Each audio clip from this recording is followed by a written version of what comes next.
We are pleased to be here in this time and place, and we are wanting to be able to share with you what is happening with the global and cosmic expansion that you might call a rift in the cosmos. In other words, there is a rift going on where there is a lot of vibrational mixes of mm, negative and positive that you would call negative and positive. And it is a rift that has been going on for quite some time. And many of you are waking up to that rift.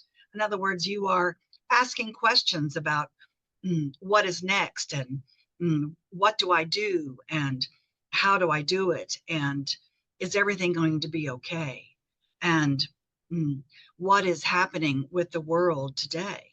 And many of you have these questions of the unknown and how to navigate through that. And because there is a rift, and what we mean by that is things do change. And we know that you have been discussing today about change and how hard it can be to change willingly, and that many of you mm, mm, tend to focus on the things that are the same so that they feel comforting and they feel safe and they feel less mm, mm, scary, if you will. In other words, if you think about it, your cells are changing all the time. And of course, change is inevitable.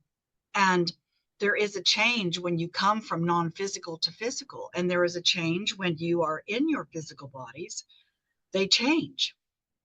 And it is quite interesting how oftentimes when you are met with change that is not physical, that is something mental or emotional or even spiritual, that you resist it or you try to stuff it back into the box so that you can go about your day and not be bothered with all of this expansion and contraction.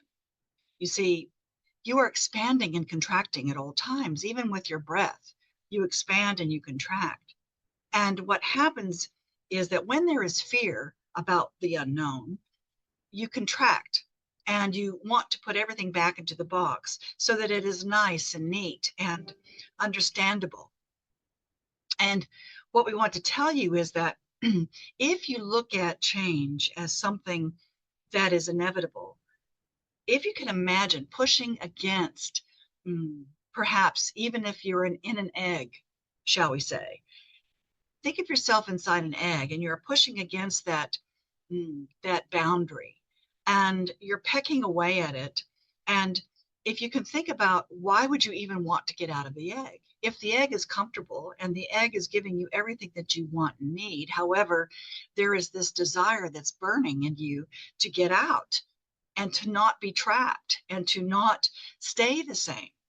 There is a drive that is within you that when you turn it on, and it is turned on at all times, it's just when you are aware of that turn on of saying, I want out, or I want to change, or I don't want to be trapped in this same thing, then you start pecking at that egg trying to get out. And for many of you, if you think about it, what is happening is when you have an idea or a thought of something that you truly desire and that you want, whether it be peace or love or connection or health or stability or fun or knowing that you make a difference, your purpose, all those things, you have this thought that comes into your mind about changing your weight or changing your body or changing your way of being or changing your ideas of what is true or changing your jobs or changing your family situations, and even as much as changing your clothes. In other words, there is change around you at all times and you have these thoughts. And when you have that thought, what you are doing is you are clicking at the egg.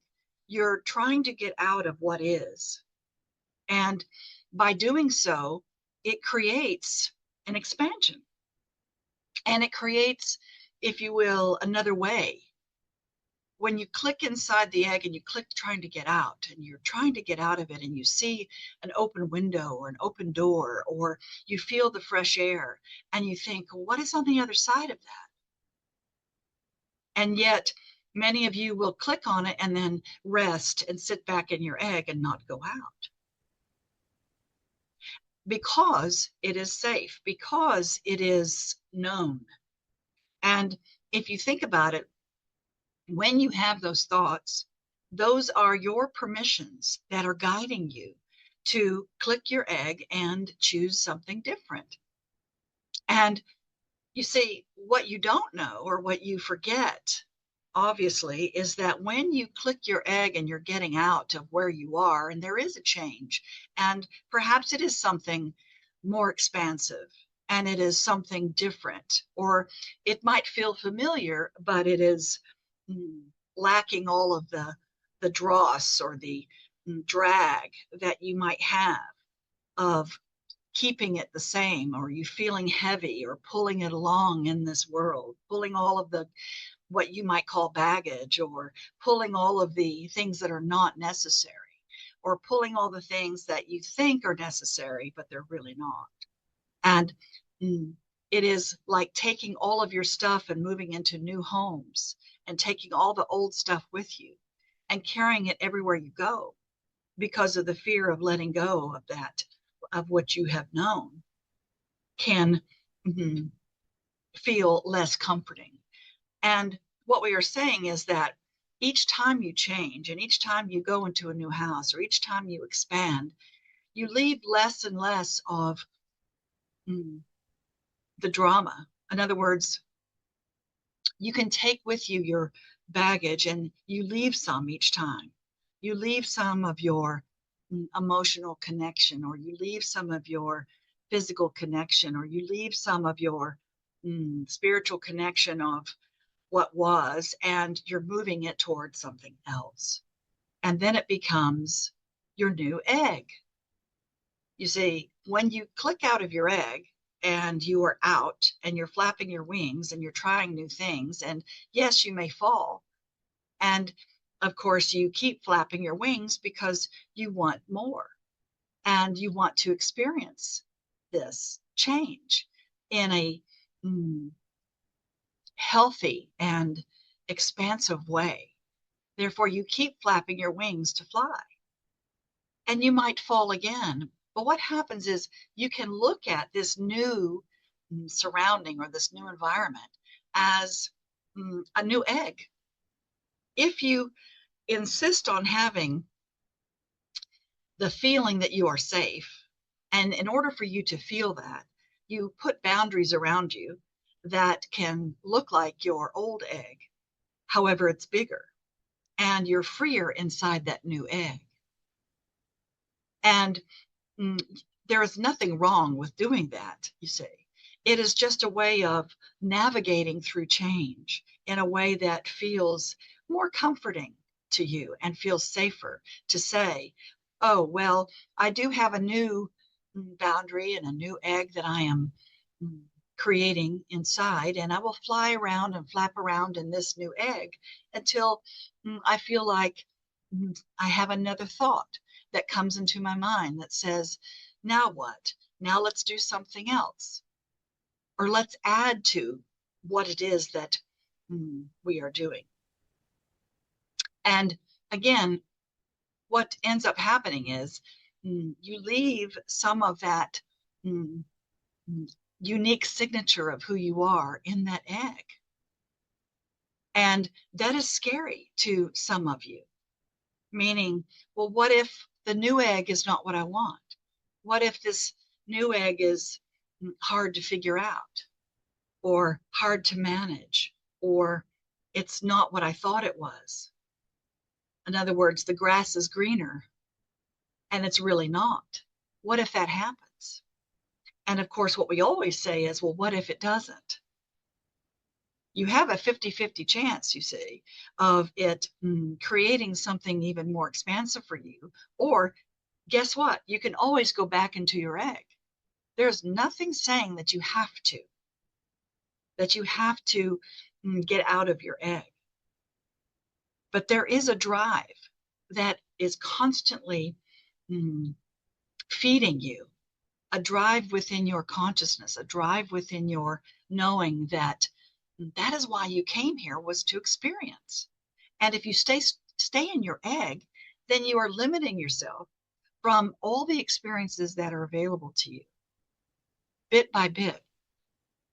Therefore, what we suggest is, if that is you, and if you are afraid of something different, do it a little bit at a time, and it becomes easier. Peck at that egg, and see what is on the other side, and put a foot out, put a beak out, put your head out, and experience it. And you always have the choice of going back into your egg. And yet you will always know that there is something else on the other side. And eventually, as you feel more and more safe in doing so, you will continue to peck, and you will continue to step out and be in awe of what is the unknown. And it becomes known to you, see. There is this rift of time, of where you have a known feeling and a known environment, and then there is something else that you step out of. And for that split moment, there is something else out there, outside of you, that you can experience. But you see, you never change your unique signature inside. In other words, it is stable. Your soul, your energy, your light is always there. It never dissipates. So you never really lose you, the true essence of you. But what you do is you are expanding things on the outside that you can experience. And through that experience, just as you get older, you have life history that creates where you are today. And that is what changes, is your trajectory or your experience or your environment. And it does expand your own unique signature for this moment. However, the uniqueness of who you are truly is stable, and it really does never change, meaning that the part of you that is shining bright, the essence of you, the energy of you, is always constant. All the things around you change. And because of that, you get to experience things, and it becomes part of your unique history of time that creates who you are each day, each month, each year, each moment. And you are able to feel your way through this in a way that is more comforting, if you can just allow yourself to know that you never really lose who you are. And does this help with that feeling that many of you have around change or something different? You can create a new egg, you see, if that is supportive of your feeling comfortable in your uncomfortableness of the unknown. You can create a new egg, and just know that you will pick out of that eventually. And then you will create a new egg, and then eventually you will not need an egg. You are just free flying and free forming